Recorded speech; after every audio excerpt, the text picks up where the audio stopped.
Hold on. Back on my bullshit. These niggas been hating, get hit with a full clip. They say they don't like me. They want me to hit them with something so shiesty. I said it so nicely. They don't understand why my chain is so icy. Now talk to me nice. They calling my phone saying talk to me nice. Hold on. Wait. Then I hit on my jeweler. Aaron Judge is the MLB MVP. I don't think there should be any discussion up to this point. Aaron Judge is the American League MVP. What's going on, guys? It's the King of 161st Street, and I am back with another video.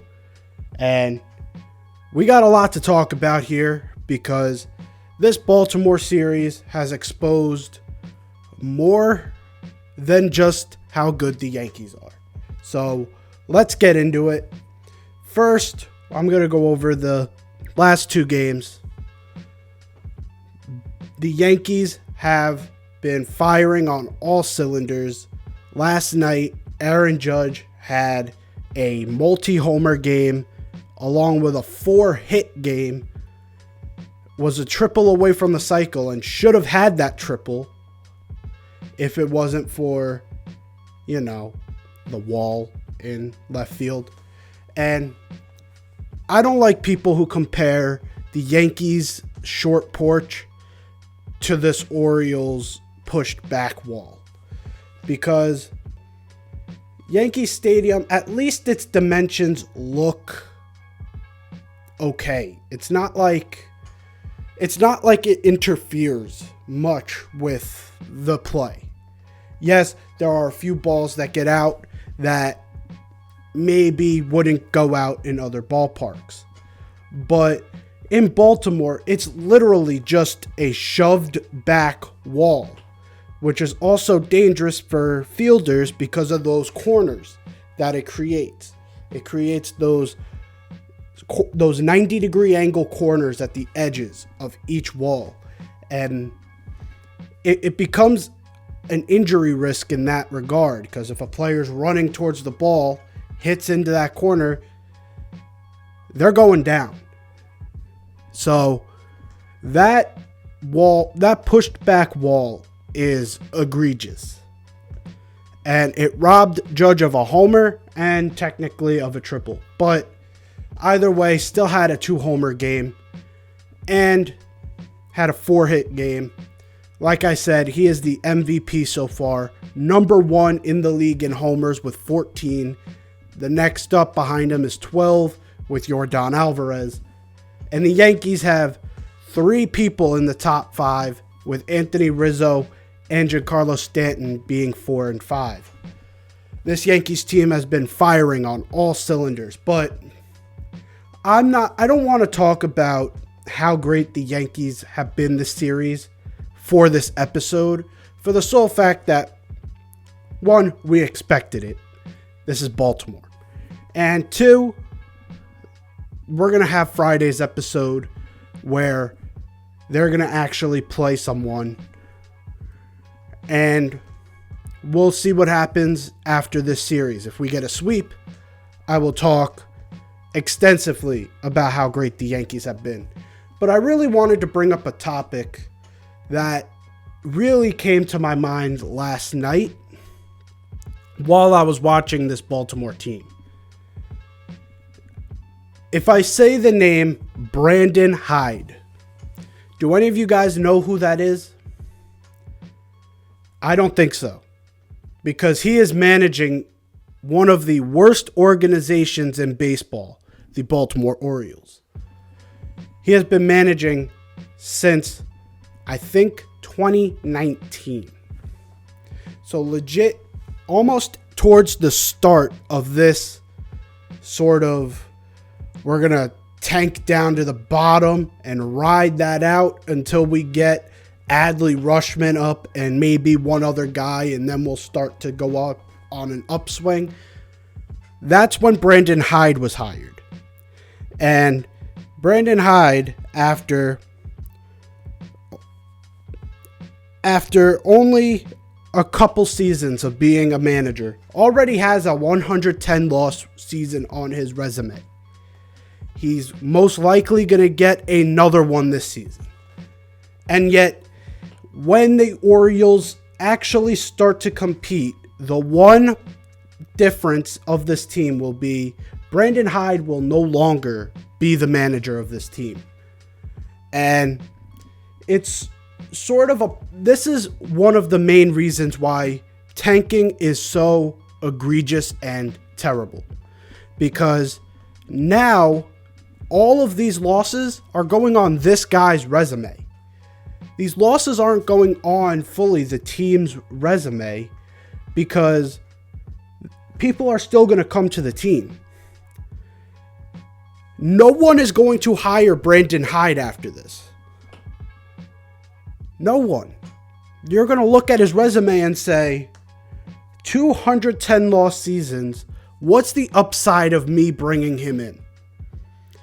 The only thing that has happened during his tenure is that Cedric Mullins has gone from above average to elite. And maybe that's enough to get him a job. I don't think so.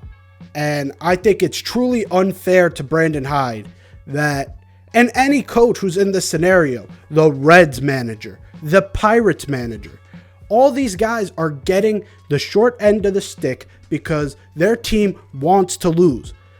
And then when they do lose, they're just going to blame the manager and say, oh, we had a core. We just need a manager that's going to bring this all together. No, you did not have a core. Cincinnati traded away their only two great players just so they could be shit this year. And they only have 10 wins on the year. To me, it is truly unfair that guys like Brandon Hyde, guys like the Cincinnati Reds manager, guys like the Pittsburgh Pirates manager, these guys are getting thrown under the bus most of the time for these teams' downfalls. And then when the team does actually attempt to win, when the front office says, you know what, we're finally ready to win a series. We're finally ready to win games, and we're finally ready to try and make a postseason run. Those managers are long gone. That's when they'll be like, okay, we're actually going to hire someone different because they need a new culture. No, you needed to actually try to win. I don't know how Major League Baseball could do it. But I think there should be protections for a manager.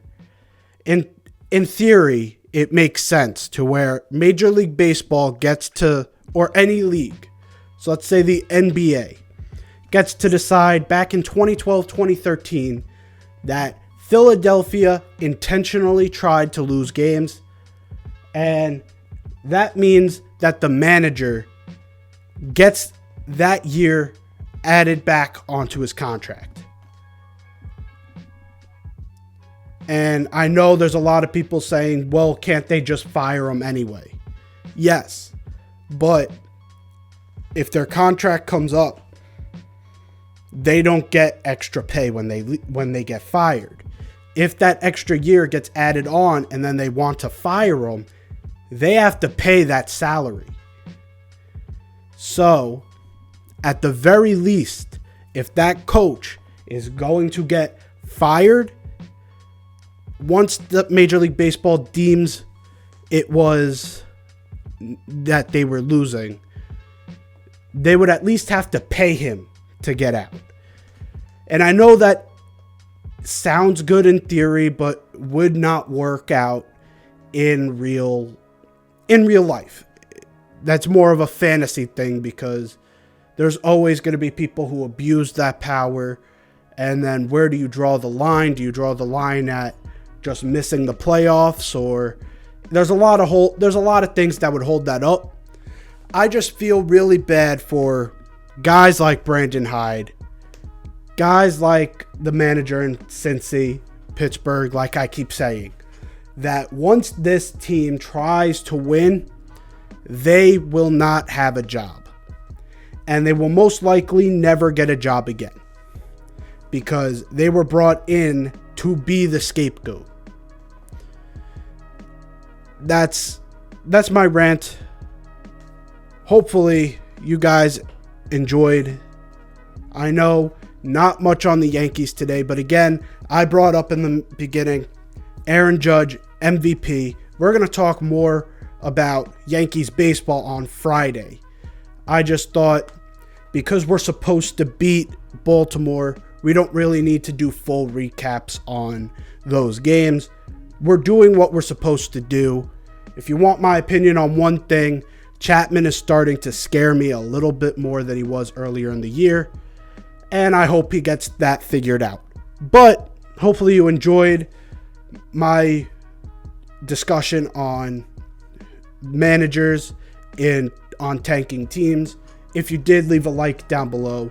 If you're new here, hit that sub button. I'm on my way to 1,000 subs by postseason time. That's in October. I need your help to get there. So hit that sub button and share it with everyone you know. If they're a Yankees fan, give them this channel. Let them subscribe.